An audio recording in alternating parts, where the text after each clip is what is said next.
അപ്പൊ ഈ സൂംബ ആയുർവേദ ഇത് രണ്ടും കൂടി ഒന്ന് കമ്പയർ ചെയ്താൽ എങ്ങനെയിരിക്കും? അപ്പോഴേ അനുശ്രീ, നമ്മൾ കുറെ ദിവസമായിട്ട് ഇങ്ങനെ കുറെ ചാപ്റ്ററുകളെ കുറിച്ച് കുറെ കാര്യങ്ങളെ കുറിച്ച് പറയുവാണ്. അപ്പോ ഒരു രസകരമായിട്ടുള്ള ഒരു ചോദ്യം. നമുക്കറിയാം സൂംബ ഇപ്പൊ ഭയങ്കരമായിട്ട് ചർച്ച ചെയ്യപ്പെട്ടുകൊണ്ടിരിക്കുന്ന ഒരു കാര്യം. സൂംബ എന്ന് പറയുന്നത് ഒരു ഒരു ഫിറ്റ്നസ് തന്നെയാണ്, ഒരു ഫിറ്റ്നസ് ഡാൻസ് തന്നെയാണ്.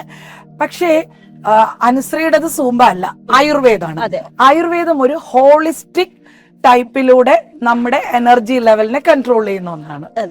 അപ്പോ ഈ സൂംബ ആയുർവേദ ഇത് രണ്ടും കൂടി ഒന്ന് കമ്പയർ ചെയ്താൽ എങ്ങനെയിരിക്കും? ചേച്ചി, ഞാൻ അറിയുന്ന സുംബ എന്ന് പറഞ്ഞു കഴിഞ്ഞാൽ ഒരു 2020 വരെ ഞാൻ പ്രാക്ടീസ് ചെയ്തിട്ടുള്ളതാണ് ഈ സുംബ. ഞാൻ അറിയുന്ന സുംബയിൽ എനിക്കങ്ങനെ മോശമായിട്ടോ ഒന്നും തോന്നിയിട്ടില്ല. എനിക്കൊരിക്കലും അതിൽ ഡ്രസ്സിൻ്റെ പ്രശ്നങ്ങളോ അങ്ങനെ ഒന്നും തോന്നിയിട്ടില്ല. നമുക്ക് ഏതാണോ കംഫർട്ടബിൾ വെയർ അത് നമുക്ക് യൂസ് ചെയ്യാവുന്നതാണ്. പിന്നെ മറ്റൊരു കാര്യം, സുംബ എന്ന് പറയുന്നത് ഏതൊരു എക്സസൈസിനെയും പോലെ നമുക്ക് ശരീരത്തിന് ആവശ്യമായിട്ടുള്ള ഒരു സംഭവമാണ്. അപ്പം അതിനകത്ത് ആക്ച്വലി സുംബ ചെയ്യുന്നതെന്ന് പറഞ്ഞു കഴിഞ്ഞാൽ ആദ്യം വന്നിട്ട് നമ്മൾ ഒരു ചെറിയ രീതിയിൽ എക്സസൈസിൽ തുടങ്ങി, പിന്നെ ഓരോ പാട്ടും അതിൻ്റെ ചെറിയ ചെറിയ സ്റ്റെപ്സിൽ തുടങ്ങി, പിന്നെ അങ്ങ് ഹൈ എനർജി ബൂസ്റ്റ് ചെയ്ത് കൊണ്ടുവരാം. ബിക്കോസ് അത് എപ്പോഴും സ്ലോയിൽ നിന്ന് ഒരു അഡ്വാൻസ് രീതിയിലോട്ട് പോകുന്ന ഒരു സ്റ്റെപ്സ് ഉള്ള ഒരു ഡാൻസ് ഫോമാണ്. ഇപ്പം ആയുർവേദം കൂടുതലും പ്രൊമോട്ട് ചെയ്യുന്നത് യോഗയാണ്. പക്ഷേ ഇപ്പോൾ യോഗ ചെയ്തുകൊണ്ട് മാത്രം നമുക്ക് ഇപ്പം നല്ല ബോഡി വെയിറ്റ് ഒക്കെ ഉള്ളവരാണെന്നുണ്ടെങ്കിൽ ഇപ്പോൾ ഒരു യോഗ ചെയ്തുകൊണ്ട് മാത്രം നമുക്ക് പെട്ടെന്നൊരു റിസൾട്ട് കിട്ടത്തില്ല. സുംബ പിന്നെയെന്ന് പറഞ്ഞാൽ മൊത്തം ഒരു കാർഡിയാക് മൂവ്മെൻറ്റ്സിന് പറ്റിയ ഒരു കാർഡിയാക് സുംബ എന്ന് പറയുന്നത് എപ്പോഴും നമുക്കൊരു കാർഡിയാക് വർക്കൗട്ട് എന്ന് തന്നെ വേണമെങ്കിൽ പറയാം. ആയുർവേദം എന്ന് പറയുമ്പം യോഗ എന്ന് പറയുമ്പോൾ സ്ലോ, പീസ്, കാം അങ്ങനെയായിട്ട് പോകുന്നത്. ഇപ്പം മനുഷ്യരെന്ന് പറയുന്നത് യോഗ മാത്രം ഇഷ്ടപ്പെടണമെന്നോ സുംബ മാത്രം ഇഷ്ടപ്പെടണമെന്നോ പറഞ്ഞിട്ട് കാര്യമില്ല. അനുസരിച്ച് അയാൾക്ക് തിരഞ്ഞെടുക്കാനുള്ള ബോഡിക്കുള്ള സ്വാതന്ത്ര്യം നമ്മളുടെ നാട്ടിൽ നിൽക്കുമ്പോഴാണ് നമ്മൾ ഇങ്ങനെ ഏതെങ്കിലും ഒരു ചെറിയ എന്താ പറയുന്ന ഈ കോൺട്രവേഴ്സീസ് ഉണ്ടാക്കാൻ ടോപ്പിക്കുകൾ വരുന്നത് പോലെ.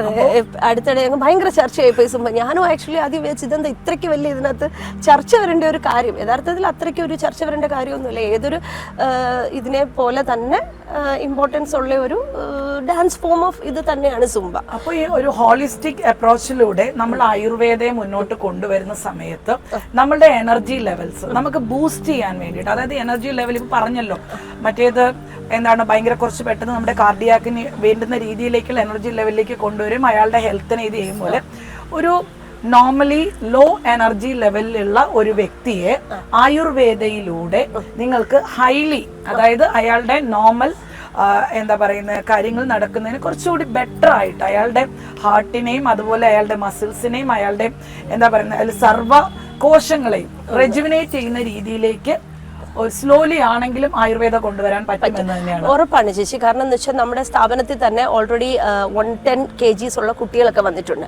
അപ്പോൾ ഈ കുട്ടിക്ക് യോഗയുടെ ഒന്നും ആദ്യം അവർക്ക് പറ്റത്തില്ല, അവർക്ക് ഇൻട്രസ്റ്റും ഇല്ല. കാരണം യങ് ജനറേഷൻ യോഗയൊന്നും എല്ലാവർക്കും ഇൻട്രസ്റ്റ് അല്ല.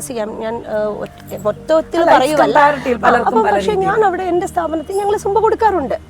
സുംബ ട്രെയിനർ വന്നാണ് പഠിപ്പിക്കുന്നത്. ഇത് ഒരു ട്രെയിനറിൽ നിന്നാണെങ്കിലാണ് നമുക്കത് ഗുണം. ബിക്കോസ് അവരുടെ ഹാർട്ടിൻ്റെ പ്രശ്നം ഉണ്ടെങ്കിൽ നമുക്ക് ചിലപ്പോൾ ചെയ്യാൻ പറ്റത്തില്ല, വേറെ വല്ല ജോയിൻറ്റ് ഇഷ്യൂസ് ഉണ്ടെങ്കിൽ അത് നമുക്ക് ചെയ്യാൻ പറ്റില്ല. അങ്ങനെ ഹെൽത്ത് കണ്ടീഷൻസ് ഉണ്ട്. അതിവൻ യോഗയ്ക്കായാലും ഉണ്ട്, സുംബയ്ക്കായാലും ഉണ്ട്. അപ്പം ഞാൻ പേഴ്സണലി അഡ്വൈസ് ചെയ്തിട്ടുള്ള ഒരു സംഭവമാണ്. ആയുർവേദത്തിലൂടെ ആണെങ്കിൽ നമുക്കിത് എങ്ങനെയാണ് ഇതിനെ ആക്ച്വലി വന്നിട്ട് ഞാൻ മനസ്സിലാക്കിയ ഒരു കാര്യം എന്ന് പറഞ്ഞു കഴിഞ്ഞാൽ, നമ്മളുടെ യങ് ജനറേഷന് ഇപ്പം കുട്ടികളിലൊക്കെ ആണെന്നുണ്ടെങ്കിൽ, ഇപ്പം എൻ്റെ മോനോട് ഞാൻ യോഗ ചെയ്യാൻ പറഞ്ഞു കഴിഞ്ഞാൽ അവന് ഭയങ്കര ബോറിംഗ് ആയിട്ട് ഫീൽ ചെയ്യുന്നവരാണ്. നമ്മൾ വേണ്ടത്ര എഡ്യൂക്കേഷൻ കൊടുക്കണം അതിന് വേണ്ടിയിട്ട്. പക്ഷേ എന്നാൽ അവർക്കൊക്കെ ഈ ഡാൻസ് കളിക്കുക എന്ന് പറഞ്ഞു കഴിഞ്ഞാൽ എന്തോ ഒരു വേറെ ലെവൽ എനർജി എന്നൊക്കെ പറയുന്ന രീതിയിലാണ്. അപ്പോൾ പിള്ളേർ ഇപ്പോൾ ഈ പറയുന്ന കണക്ക് അവർ ആക്റ്റീവായി ഇരിക്കാനാണ് നമ്മൾ നോക്കേണ്ടത്. അത് അവർക്ക് ഇഷ്ടപ്പെട്ട ഫോം ഓഫ് ആർട്സ് അല്ലെങ്കിൽ ഡാൻസിൽ.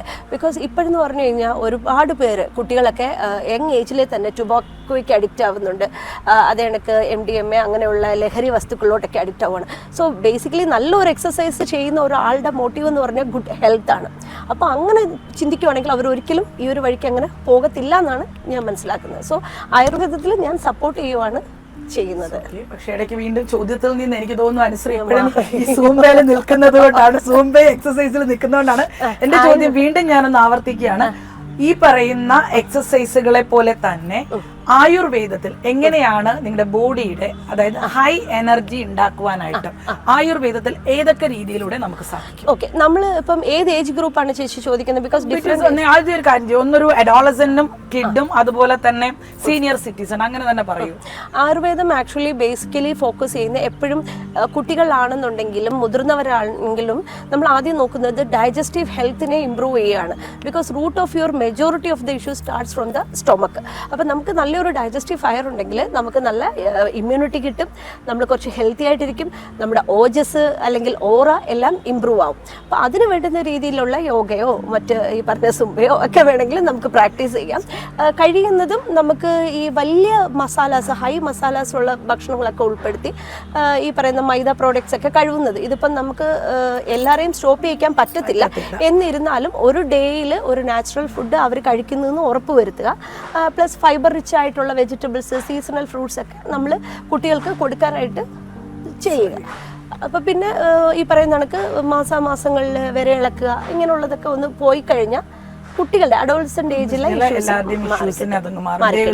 ഹെൽത്തി. അപ്പോ ഈ പറഞ്ഞു വന്നത് നമ്മൾ എന്തൊക്കെ തന്നെ ആയാലും നമ്മുടെ ഈ കാലഘട്ടത്തിനനുസരിച്ച് നമ്മൾ അഡോപ്റ്റ് ചെയ്യപ്പെടുന്ന ഒരുപാട് എക്സസൈസ് ഉണ്ട്. എന്റെ കുഞ്ഞുനാളിൽ സൂംബ ഇല്ല കേട്ടോ. എന്റെ കുഞ്ഞുനാളിൽ നിന്ന് കുറച്ചുകൂടി ഉണ്ട്, പക്ഷേ നമ്മുടെ ഇവിടെ ഇല്ല.